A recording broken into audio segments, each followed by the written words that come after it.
The night air at Fort Bragg was heavy with humidity, the kind that stuck to skin and made uniforms cling like second layers of armor. Sergeant Michael Turner sat on the edge of his bunk, boots planted squarely on the concrete floor, his duffel packed neatly beside him. The deployment orders in his hand were smudged with sweat from the countless times he'd folded and unfolded them, reading the same lines over and over as if the words might change. Middle East, again, he muttered under his breath. Turner wasn't new to the grind. This was his 4th deployment in 12 years of service.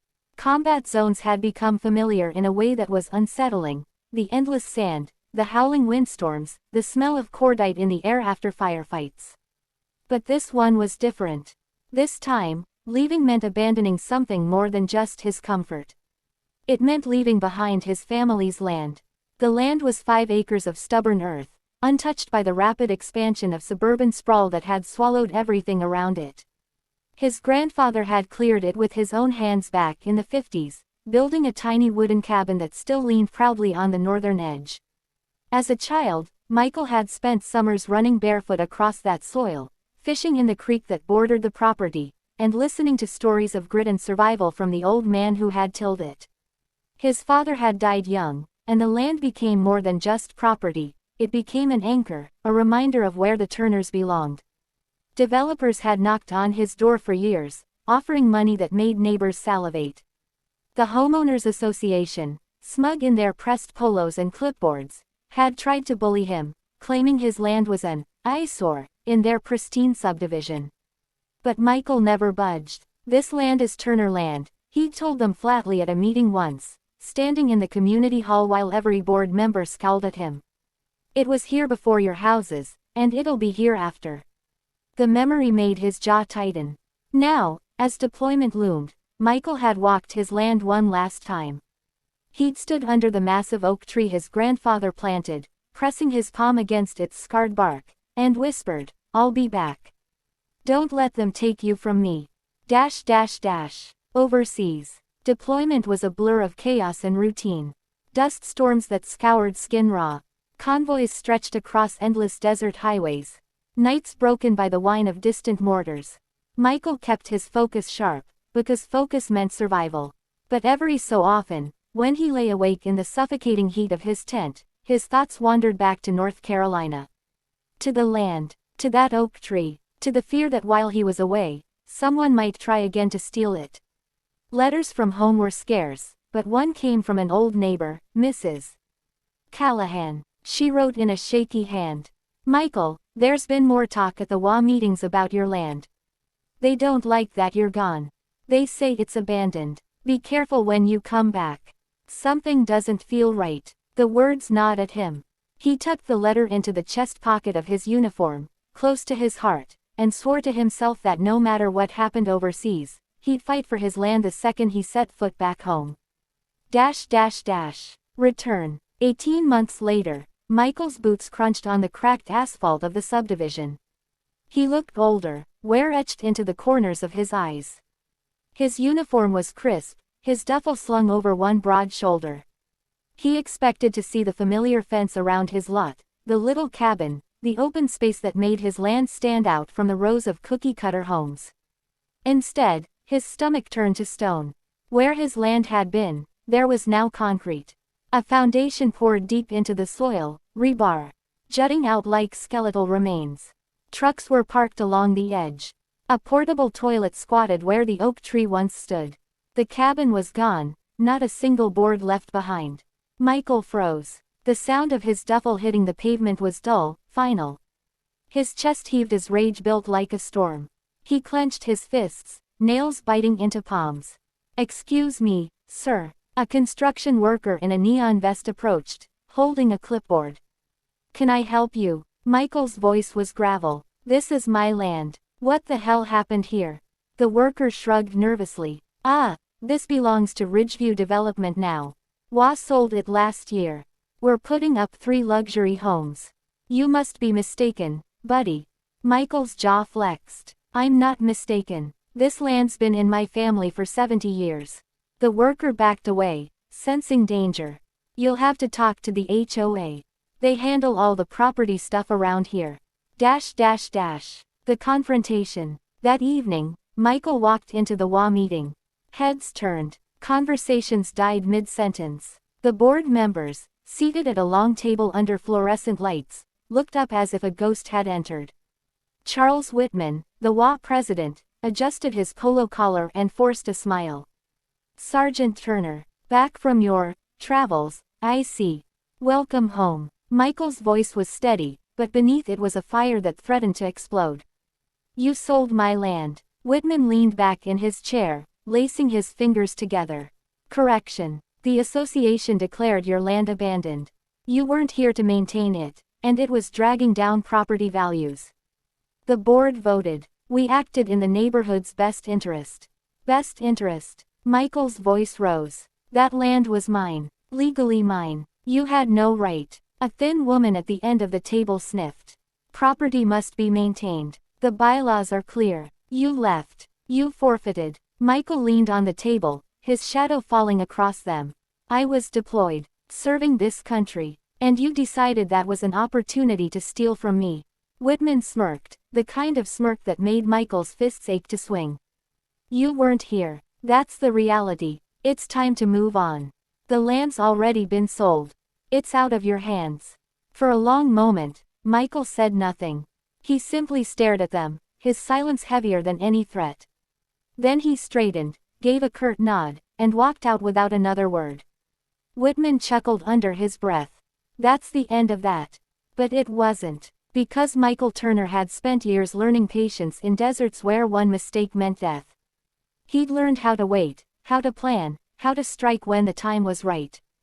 And the HOA had just declared war on a soldier who never lost. The subdivision had always been eerily quiet.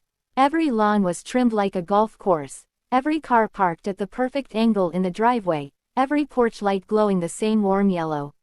It was the kind of place where people waved politely but never really talked, where smiles were rehearsed and gossip was currency. But the morning the black SUVs rolled in, the peace shattered. Engines growled as the convoy crept through Ridgeview's neat little streets. 4 vehicles, tinted windows, antennae bristling like insect feelers. They stopped at the cul-de-sac where Michael's land had been, or what was left of it. Uniformed men and women stepped out, their boots crunching on the asphalt. Their patches read military police. Neighbors peeked from behind curtains. Some whispered, some pulled out phones to record. Kids pressed their noses to the glass, wide-eyed.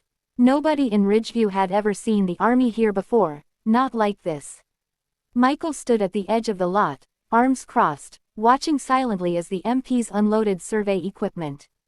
They moved, with precision, unfolding tripods, unrolling maps, staking flags into the dirt where concrete had already been poured. Excuse me, a sharp voice cut through the air. Charles Whitman, HOA president, marched down the street with 2 other board members in tow. His polo shirt was tucked a little too tightly into khaki shorts, his face red with indignation. He waved his clipboard like it was a badge of authority.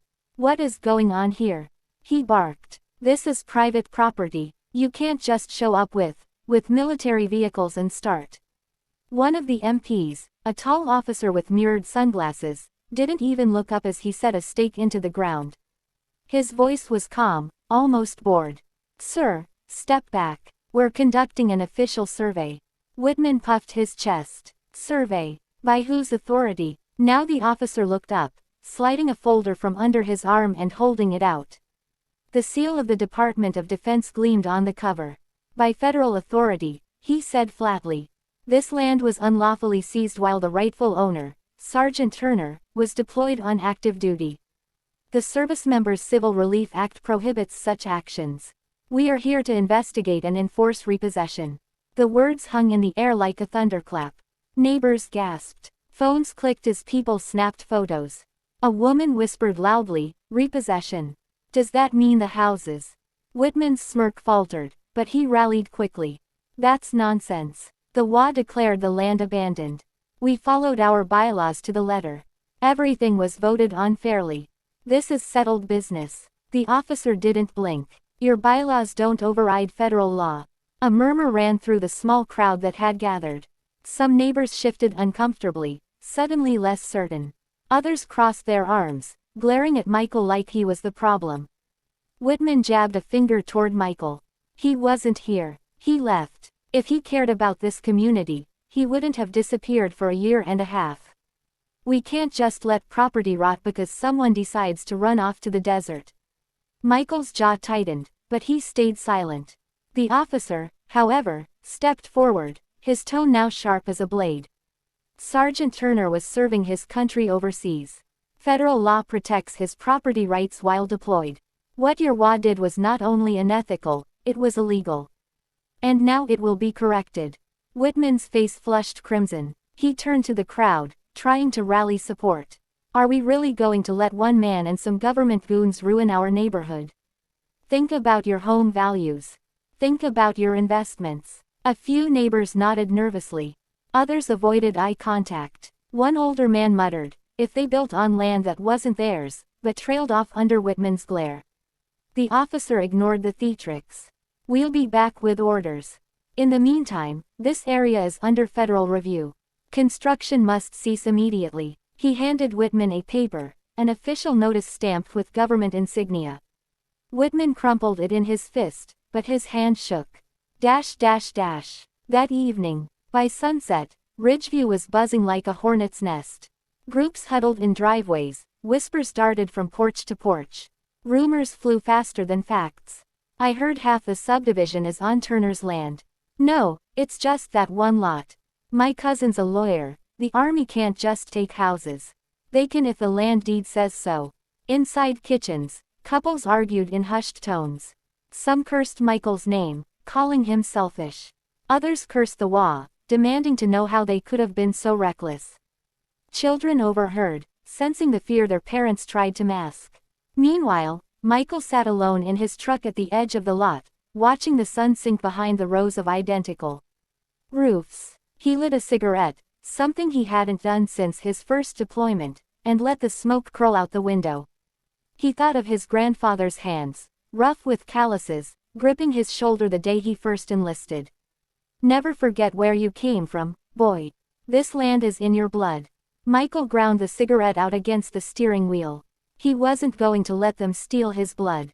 The HOA's desperation. The next morning, the HOA board convened an emergency meeting in the community hall. Whitman stood at the podium, sweat shining on his forehead. This is nothing more than government overreach, he declared, pounding the lectern.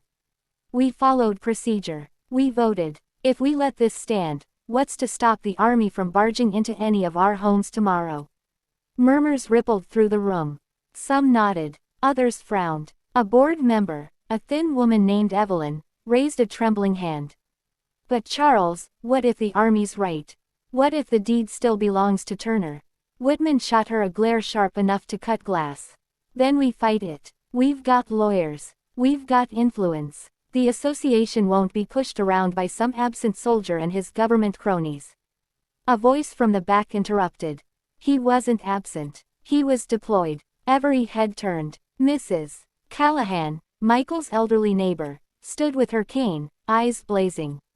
That boy bled for this country while you all sat here sipping wine coolers. You think that makes his land up for grabs? Shame on you. A hush fell. Whitman's jaw tightened. Mrs. Callahan, you're out of order. No, Charles, she snapped. You are. The first signs of cracks. Over the next few days, tension mounted. The construction site on Michael's lot sat abandoned, machinery rusting under the sun. Yellow tape fluttered in the breeze, marking it as under federal review. Military vehicles came and went, officers measuring, photographing, filing reports. Each visit drew clusters of neighbors, whispering and speculating. Children asked their parents, "Are we gonna lose our house?" Parents offered shaky reassurances. Behind closed doors, though, panic grew. Michael walked the sidewalks each night, silent as a shadow. Some neighbors avoided him, others glared. A few, like Mrs. Callahan, offered nods of quiet support. But he didn't seek their approval. He was waiting, watching. Whitman, meanwhile, grew more frantic. He called emergency board sessions. He phoned lawyers. He ranted about government tyranny, at every opportunity. But cracks were showing. Board members began questioning him. Homeowners began murmuring about lawsuits. And then, one morning, the military returned in force. Not just SUVs this time. Trucks, trailers, fencing, portable barracks. And Ridgeview realized this was no longer just about one man's land. This was about the fate of the entire subdivision. The dawn broke unnaturally loud. Instead of birdsong, the neighborhood woke to the growl of diesel engines. Headlights cut through the morning mist as a convoy of heavy trucks rolled into Ridgeview. Flatbeds carried sections of fencing. Cranes rumbled. Soldiers in full gear rode in the backs, helmets gleaming under the rising sun. The sound alone rattled windows. Curtains snapped open. Doors creaked as startled families stepped onto their porches. Children rubbed their eyes, clutching stuffed animals, while parents whispered frantic questions. What is happening? Is this a drill? Why are there soldiers here? The convoy stopped at the subdivision's entrances. Within minutes, soldiers unloaded and began erecting checkpoints, steel barricades, gates, and guard shacks. At the main road, a massive sign went up. Property of the United States Army. Unauthorized entry prohibited. It was as if an invisible wall had descended between Ridgeview and the outside world.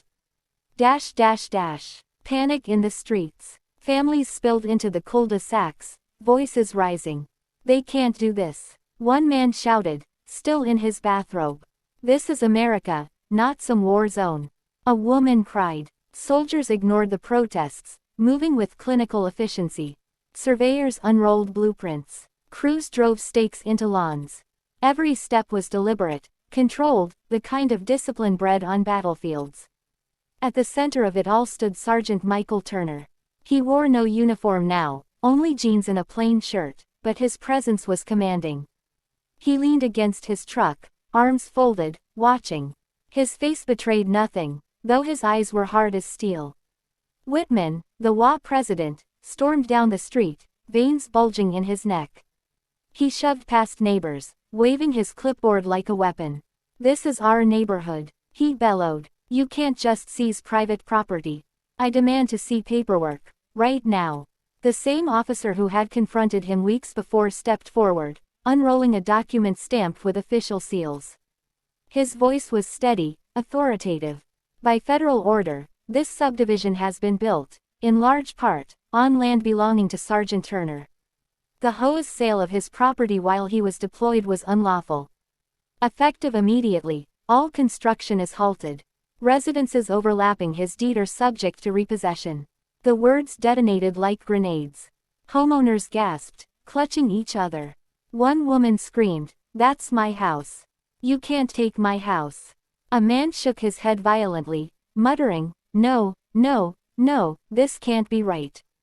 Whitman snatched the document, skimming it with trembling hands. His face turned the color of spoiled milk. This is outrageous.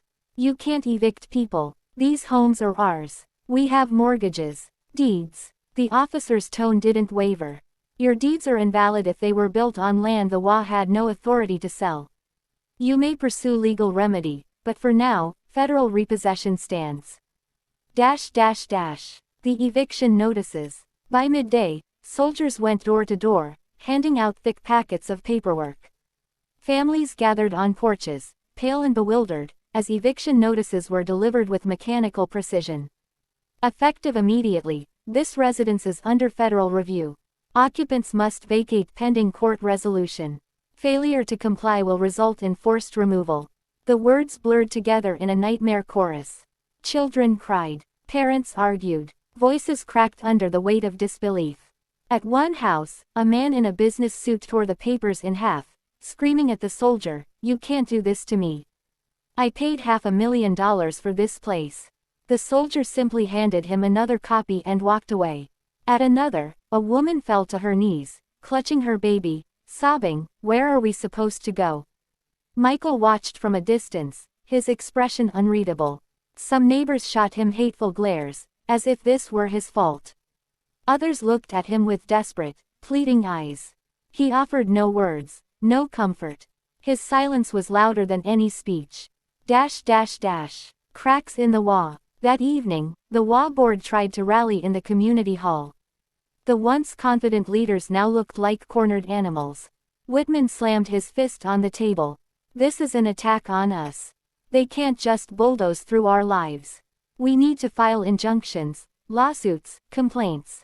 Evelyn, the thin board member, cut him off. Her voice shook. Charles, we sold land that wasn't ours. We knew Turner never gave up his deed. You pushed us into this. Now look what's happening. You agreed with me. Whitman roared. I trusted you. She snapped back. The room erupted into shouting. Homeowners booed the board, waving eviction papers in the air. Someone hurled a coffee cup at the podium. Panic and fury boiled together until the meeting collapsed into chaos. Whitman stumbled out the back door, sweat soaking his shirt, his clipboard forgotten on the floor. A neighbor's plea. As night fell, Michael sat on his porch, sharpening a pocketknife in the dark. The rhythmic scrape of steel on stone was the only sound. Michael. He looked up. Mrs. Callahan, the elderly neighbor, stood at the edge of his driveway. Her cane trembled in her hand. They're blaming you, she said softly. Michael's voice was low. Let them. She stepped closer. I know you, boy. You're not cruel. But these people, they've got children. Families. They didn't all know what the HOA did. Don't punish them all for Whitman's greed. Michael's eyes glinted in the dim light. I didn't bring the army here. The law did. I'm just letting justice run its course. Mrs. Callahan sighed, sorrow heavy in her voice. Justice and mercy aren't always the same thing. Michael said nothing. He simply folded his knife, slid it into his pocket, and stared out at the darkened subdivision. Transformation. Days passed. Ridgeview transformed. Military fencing carved the neighborhood into zones. Trucks hauled in equipment. Searchlights illuminated the night. Entire streets were blocked off, guarded by armed soldiers. Abandoned homes stood silent, their driveways chained. Windows stared like hollow eyes. Families who once hosted barbecues now packed belongings into U-Hauls under the watchful gaze of soldiers. Media vans began circling the perimeter. Reporters shouted questions from behind barricades, their cameras capturing every tear, every argument, every protest sign. Headlines screamed across the nation. Army repossesses subdivision in property dispute. HOA accused of illegal land grab against deployed soldier. Whitman tried to spin the story, giving frantic interviews about government tyranny. But the cameras also captured the anger of displaced families, and soon, his name became synonymous with corruption. Michael's silent victory. One evening, Michael walked the length of the fence line. The sun dipped low, painting the sky blood red. Soldiers saluted him as he passed, recognizing not just a landowner, but a fellow service member. He stopped at the oak stump, all that remained of his grandfather's tree. Kneeling, he pressed a hand to the scarred wood. They tried to bury us, old man, he whispered. But the land remembers who it belongs to. Behind him, the subdivision buzzed with chaos, soldiers barking orders, neighbors wailing, Whitman shouting into a phone. But Michael smiled faintly, for the first time since returning home. The HOA thought they'd broken him. Instead, they'd awakened something they couldn't fight. And the storm was only just beginning. The subdivision of Ridgeview no longer resembled a neighborhood. Where once there were freshly cut lawns and flower beds, now there were fences, checkpoints, and searchlights. Where laughter and cookouts once filled the evenings, now there was only the rumble of trucks and the bark of soldiers enforcing boundaries. The HOA had been gutted. Board meetings ended in shouting matches, lawsuits flew like arrows, and neighbors who once trusted each other now glared like enemies. The heart of Ridgeview had turned to ash. And Michael Turner, the soldier who had returned to find his land stolen, stood at the center of it all. The courtroom battle. It didn't take long before the matter landed in federal court. Cameras crowded the courthouse steps as Whitman strutted toward the doors in a wrinkled suit, trying to appear confident. Behind him, a scattering of displaced families trailed, some hoping for justice, others simply desperate for answers. Inside, the proceedings were brutal. Michael sat silently at his attorney's table, jaw set, hands clasped. Across the aisle, Whitman fidgeted, sweat glistening on his forehead as lawyers presented evidence. Deeds, maps, deployment orders. The timeline was irrefutable. Michael had owned the land outright. He had been deployed overseas when the HOA auctioned it off. No legal authority had ever been granted for such a sale. When the judge finally spoke, her words were like a hammer striking steel. This court finds that the Homeowners Association acted unlawfully in the sale and distribution of Sergeant Turner's property. All subsequent transactions are invalid. Full restitution and damages are owed to Sergeant Turner. Gasps echoed through the room. Reporters scribbled furiously. Michael didn't flinch, but a storm of relief and vindication flickered behind his eyes. Whitman, meanwhile, crumbled. His face sagged. He mumbled something about appeals, but his voice was drowned beneath the weight of cameras and condemnation.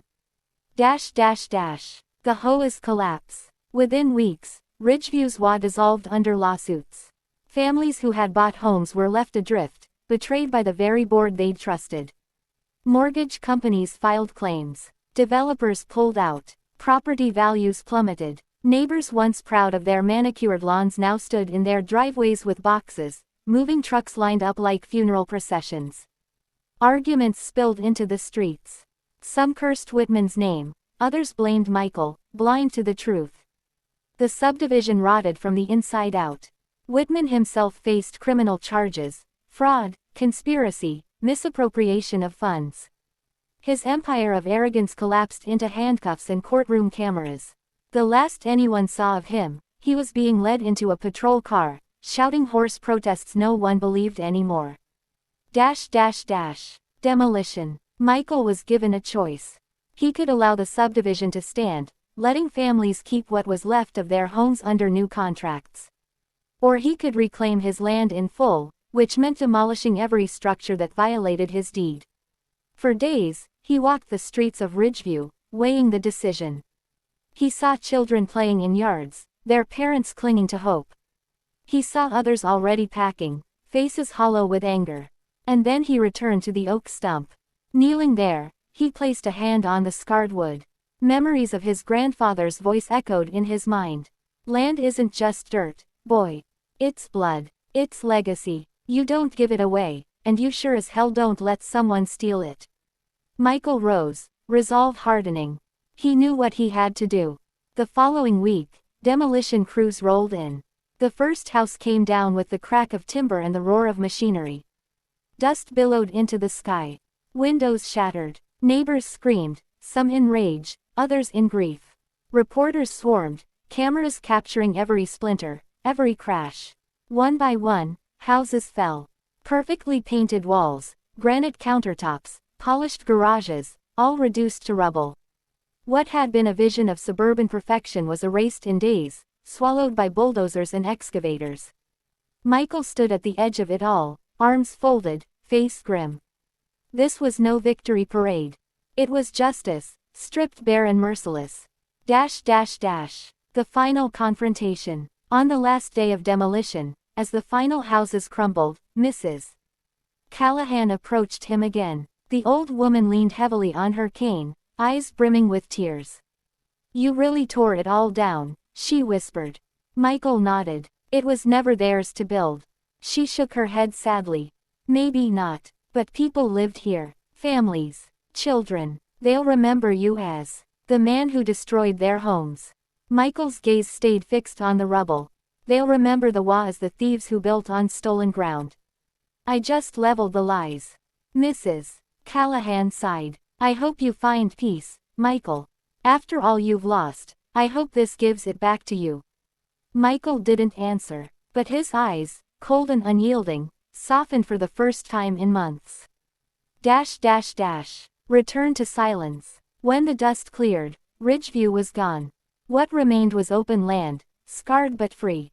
The fences came down, the soldiers withdrew, and silence returned to the hills. Michael spent weeks walking the property, tracing its edges like a soldier patrolling familiar ground. In the evenings, he sat by the oak stump, watching the sun dip low, the air thick with the scent of grass and earth. He didn't rebuild immediately. He didn't rush to cover the scars. He let the land breathe again, as if giving it time to heal from the wounds inflicted by greed. And in that quiet, he found something he hadn't felt since returning home: peace. Epilogue. Months later, a reporter tracked him down, eager for a follow-up story. The woman asked him what it felt like to bring down an entire subdivision, to destroy hundreds of homes. Michael's answer was simple: "I didn't destroy anything. I reclaimed what was mine.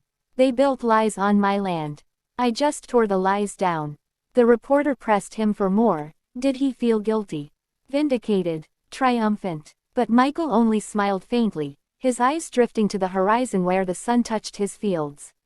Some battles were fought with guns. Others with courts and bulldozers. But for Michael Turner, the war had always been about one thing: honor. And honor, once stolen, could only be restored by fire and ruin.